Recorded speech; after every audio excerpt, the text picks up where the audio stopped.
Bonjour, c'est Xavier. Comment allez-vous? Et quel va être le sujet du jour, à votre avis? On parle de la conduite autonome de niveau 3? Eh oui, vous l'aurez peut-être oublié, mais la nouvelle réglementation entre en vigueur au 1er septembre en France. Il sera possible de conduire une voiture de niveau 3 sans les mains, sur certains types de routes, et jusqu'à 60 km/h. Autant dire, surtout dans les bouchons. Mais non, ce n'est pas le sujet du jour, puisque votre Tesla, même si vous avez acheté l'option Full Safe Driving, FSD, et votre Tesla, en Europe, elle n'est pas homologuée niveau 3. Pour le moment, à ma connaissance, il n'y a que le Drive Pilot de Mercedes qui est homologué. Donc nous allons parler plutôt du sujet qui envahit tous les réseaux sociaux. Je parle bien entendu du modèle Y Propulsion. Et vous avez été des dizaines à me faire part de vos commandes. Et la quasi-totalité de ceux avec qui j'ai discuté ont une modèle 3 et vont faire un switch. Par contre, je veux pas être pessimiste, mais ils pensent faire le switch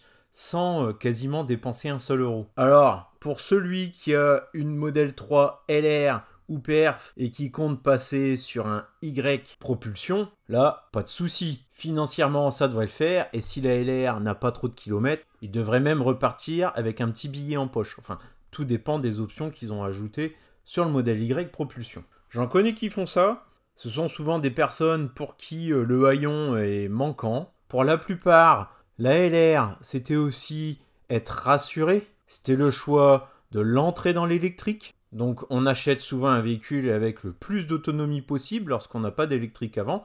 Mais une fois qu'on a eu l'expérience électrique, on se dit que même avec un peu moins d'autonomie, ça ne change rien à notre vie. Et honnêtement, on est nombreux à ne faire que des grands trajets 2 à 3 fois dans l'année maximum. Des 1000 km, on n'en fait pas tous les jours. Alors passer 2 fois dans l'année de 3 à 4 arrêts, ça va absolument rien changer. Personnellement, je ne ferai pas le switch. Je n'ai pas besoin du modèle Y. Et sans même parler du prix, ce qui me dérange le plus, c'est une consommation forcément un petit peu plus élevée que la modèle 3. Ça, je vous l'ai déjà dit. Mais l'autre point, et même si ça sert pas à grand chose, je me vois pas encore prendre une voiture de plus en plus lente. J'ai eu, que j'ai toujours, ma première SR+, la blanche, l'US, elle fait du 5 secondes 2 du 0 à 100. Ensuite, j'ai une LFP, 5 secondes 6, que j'ai revendue au Danemark. D'ailleurs, cette vidéo-là, elle marche bien en ce moment. Pour reprendre une LFP qui, elle, fait maintenant du 6 secondes 1. Entre le 5.2 et le 6.1, je le sens quand même un petit peu. Mais passer à 6.9, faut pas trop exagérer non plus. Surtout que j'ai eu la Mégane qui fait du 7.4. Je le sens vraiment sur la Mégane. Alors 6.9, on est à mi-chemin. Les plus raisonnés diront ça sert à rien. Mais après, perso, faut garder un petit peu de plaisir. Sinon, j'achète même pas de Tesla. Je me dirige vers une autre marque. Oui, je sais, Tesla, ce n'est pas non plus que l'accélération. C'est un ordinateur sur pattes, patati et patata. Bon, mais dans cette histoire de switch, ce qui me fait le plus peur, c'est que beaucoup pensent switcher leur modèle 3 propulsion ou SR+, contre ce modèle Y sans avoir grand chose à sortir de leur portefeuille.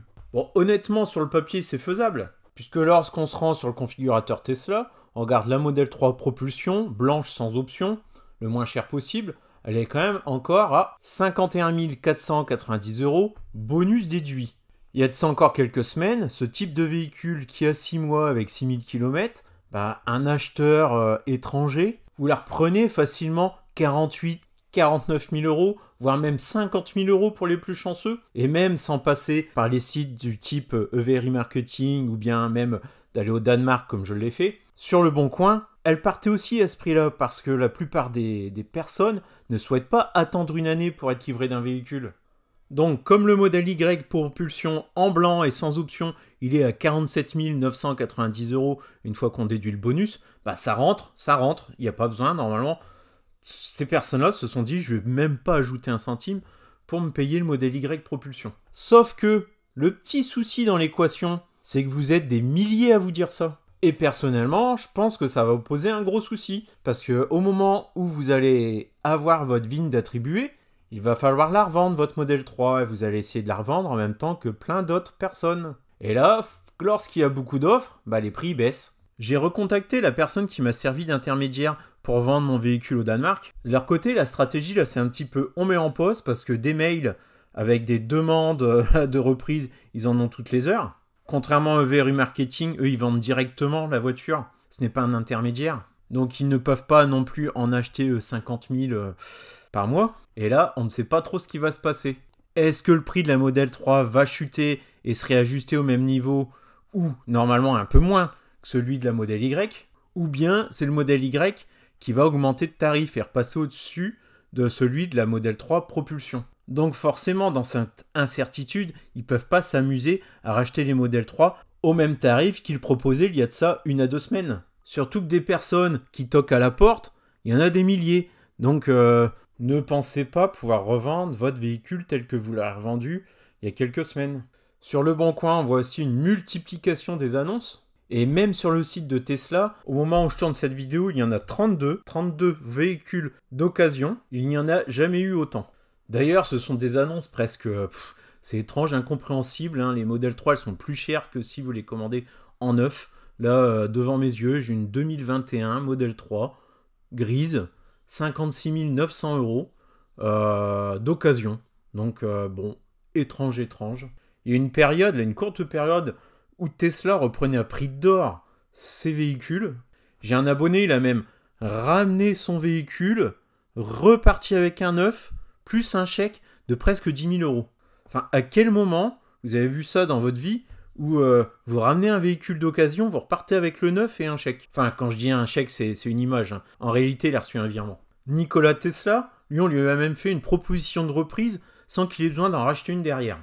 Alors, c'est bien beau tout ça, mais les reprises Tesla, elles ne sont pas garanties dans le temps. Ils vous fixent un prix, ils vous le garantissent 7 jours, sauf que votre nouveau véhicule, il n'arrive pas dans les 7 jours. Bon, ils vont pouvoir vous dire, même dans un mois, l'offre, elle sera toujours bonne si vous restez dans une fourchette de 4000 km de ce qui a été convenu. Mais bon, dans les faits, ce n'est que de la parole et il va y avoir tellement de véhicules que comment ils vont pouvoir se permettre de respecter leurs engagements oraux. Alors que le jour J, au moment de la reprise, il y a une réévaluation. Sachant que le marché va être saturé. Alors c'est peut-être moi, hein, mais moi là, j'aurais pas confiance. Si j'étais pour faire un switch, je pense que je me débarrasserais rapidement de ma Model 3 avant qu'il y en ait trop sur le marché. Et là, c'est presque une course contre la montre. Je n'ai jamais vu autant de personnes m'envoyer des screenshots de leurs commandes de Tesla. Là, des modèles Y, j'ai l'impression que la moitié de mes abonnés, vous en avez tous acheté, j'ai l'impression. Enfin, je sais pas.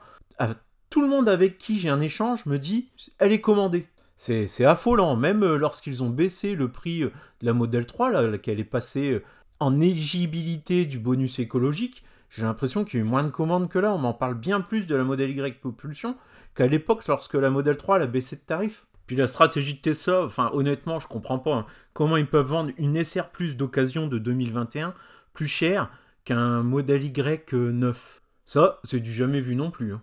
Alors à votre avis, dites-moi en commentaire, vous pariez sur quoi vous? Une baisse du tarif de la Model 3 ou bien une augmentation du tarif du modèle Y propulsion?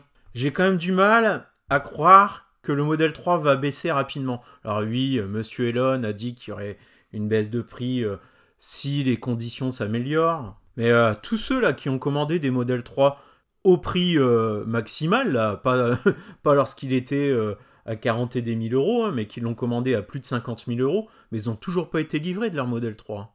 Même les modèles 3 qui reviennent à 38 000 €, 39 000 €, elles n'ont pas été livrées. J'ai encore beaucoup d'abonnés qui attendent leur modèle 3 acheté à l'ancien prix, dont la livraison est estimée entre janvier et avril. Donc avant de baisser le prix de la Model 3, il faudrait déjà peut-être livrer ceux qui l'ont eu à l'ancien prix pour livrer également ceux qui l'ont payé le prix fort. Ça serait con de s'en priver. Bon, ensuite, dans tout cela, je pense qu'il y en a une paire qui ont annulé leur commande pour basculer sur un Y. Bien que nous ne sommes pas sur le même produit. Mon côté, j'espère qu'ils vont mettre à niveau quand même la Model 3 propulsion. À niveau dans le sens où l'intérieur premium quand même à ce prix-là, ils pourraient nous le mettre, alors que sur le Y, il y est pour moins cher. Surtout que l'intérieur premium, il y a plus grande différence. Hein. Il manque 3 loupiottes, il me semble. Et puis, surtout l'audio avec le caisson de basse et les haut-parleurs arrière. Bon, ça, je pense que ça va le faire, ça va arriver. Je sais pas, j'ai un pressentiment comme ça. Ça serait totalement injuste, de toute façon, de laisser ce modèle 3 plus cher que le modèle Y et qui n'ait pas le même niveau d'équipement. Ensuite, qu'ils écoulent leur stock de planches arrière non percées, je comprends. Mais pour le reste, il faut pas se foutre de notre gueule non plus. Hein. Bon, de toute façon, ils font ce qu'ils veulent. Avec Tesla, on ne peut rien prévoir. Puis là, bon, c'est juste peut-être une manœuvre temporaire pour arrêter de vendre du modèle 3 et rediriger la clientèle sur du Y. N'empêche, hein, je pensais pas que le Y il aurait un aussi grand succès commercial. Parce que là, clairement, vous en voulez du Y. Hein. Pour se vendre, a priori, il avait besoin d'être sous la barre symbolique des 50 000 euros. Bah, c'est une barre, moi, qui me paraît déjà haute. Mais bon, les ventes sont là, il n'y a pas à s'en douter. Mais combien vont annuler leur commande au dernier moment, faute de ne pas avoir trouvé preneur pour leur modèle 3 à un prix qui s'était projeté? Et aussi, combien de personnes, dans cette crainte, vont revendre leur modèle 3 maintenant, à un prix qui sera certainement mieux que d'ici 4 mois, mais qui risque peut-être d'être à pied pendant plusieurs mois, parce qu'est-ce que Tesla va réussir à livrer tous ces véhicules en un temps record? Le volume de vente me paraît tellement gros que je pense que là, l'algorithme, il est buggé. Hein. Vous me direz, j'ai pas les vrais chiffres non plus, hein, je n'ai qu'un pressentiment par rapport à mes abonnés, donc des personnes qui s'intéressent à l'actualité Tesla. Ce n'est donc qu'un échantillonnage, mais c'est inhabituel. Moi, perso, je vois bien des personnes attendre très très très longtemps. Vous allez me dire, putain, Xavier, t'es pessimiste, hein. Mais là, en plus, Tesla... il y a des personnes qui ne voient même plus Tesla comme une marque de voiture, mais comme un investissement. Et là, ça me gêne un peu plus. Là, je sais, il y en a dans les commentaires, ils vont me dire « Tu dis ça et t'as été revendre ta voiture au Danemark. » Ouais, ok, mais mon véhicule, j'ai roulé avec quand même. Je l'ai utilisé, j'en avais besoin. Là, mon contact danois, il me dit carrément qu'il y a des véhicules qui sont achetés uniquement pour être revendus. Ils sont même pas utilisés entre-temps. Oui, il y a un minimum de kilomètres à respecter, on ne peut pas le revendre avant d'avoir fait X kilomètres. Mais ça, vous pensez vraiment qu'il y a quelqu'un du gouvernement français là, qui se déplace à l'étranger, vérifier que le véhicule vendu a le bon kilométrage? Dans certains cas, on était réellement sur des véhicules vendus et achetés comme étant un placement. Bon, chacun voit la ligne rouge, là il le veut. Déjà rouler gratuitement, rendre son véhicule et repartir avec du neuf sans ajouter d'argent, c'est déjà beau et rare. Mais là, j'ai vraiment l'impression que il y a la moitié des personnes avec qui j'ai parlé, pour eux, le modèle Y à 49 000 euros, ils le prennent parce qu'ils sont quasi certains que le prix va augmenter, que dans un an, ils vont y gagner de l'argent. Bah, si vous voulez, hein, mais pour moi, c'est quand même un pari risqué. Puis pour ceux là qui souhaitent switcher du modèle 3 propulsion vers le modèle Y propulsion, bon, c'est pas non plus anormal d'y ajouter un petit billet. Surtout lorsque vous avez payé réellement la modèle 3 36 000 euros, ou 37, voire 38. Mais j'avoue, ça me choque un petit peu de la masse de personnes qui ont l'impression d'avoir gagné au loto. Bon, je sais, sur le sujet, limite, je ferais mieux de me la fermer puisque j'en ai profité aussi. Vous commencez à me connaître quand même, hein. Je suis du style à aller ramasser les canettes et les papiers au superchargeur, mais à côté de ça, de commander des bouts de plastique AliExpress pour les foutre sur ma voiture. Bon, je sais, je suis plein de contradictions. Mais entre savoir ce qui est bien éthiquement et moralement et être le seul couillon de ne pas en profiter, par principe, c'est dire non, moi je garde mon modèle 3, j'en veux pas une neuve plus 10 000 euros. Ah non, certainement pas. Donc voilà où on en est. Je sais pas quoi dire de plus. Ouais, si. J'ai une modèle 3 déjà commandée à l'ancien prix. Allez.